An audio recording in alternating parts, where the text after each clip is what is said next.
Is Hyderabad running out of water, or is it being engineered to run dry?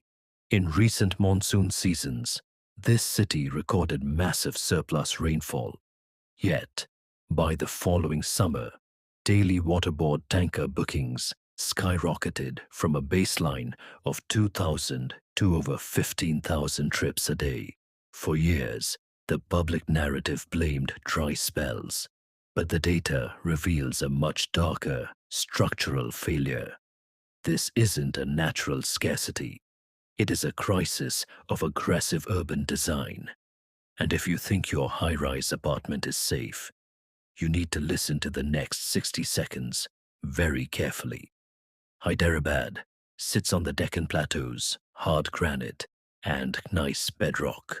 These geological formations rely entirely on natural fractures and open soil to store groundwater.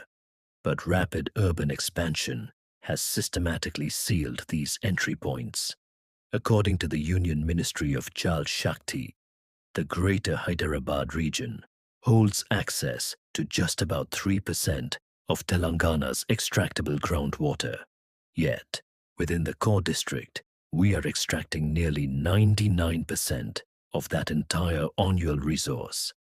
In high-density IT corridors like Kukatpally, the water table has plummeted to over 28 meters below ground level, more than double the city's average. Historically, Hyderabad was sustained by an interconnected network of lakes that acted as natural sponges. Today, that network is failing. Recent lake health surveys reveal critical ecological decline across major urban water bodies, driven by continuous untreated sewage inflow.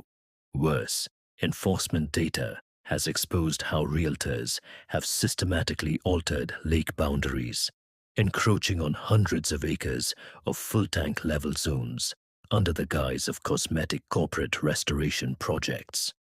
When we shrink our lakes, we destroy the primary pressure valves that recharge our underlying aquifers.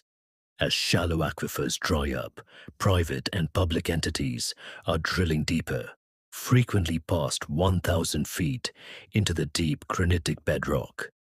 This has triggered a silent public health hazard. Tapping into deep rock layers has drastically increased fluoride contamination, with sample failure rates exceeding safe limits. Simultaneously, the city has become entirely dependent on a heavily commercialized tanker economy.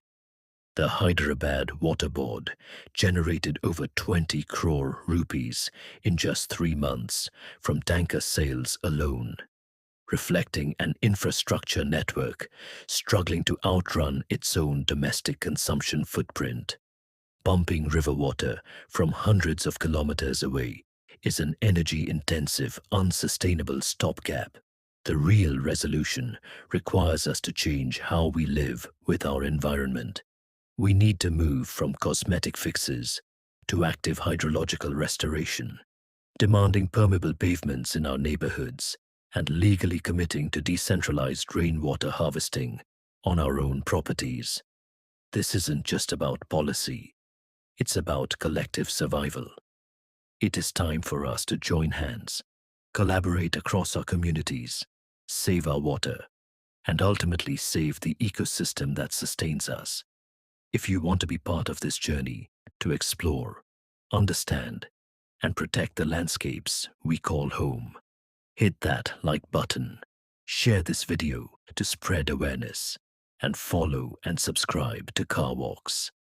Let's walk the path toward a sustainable future together.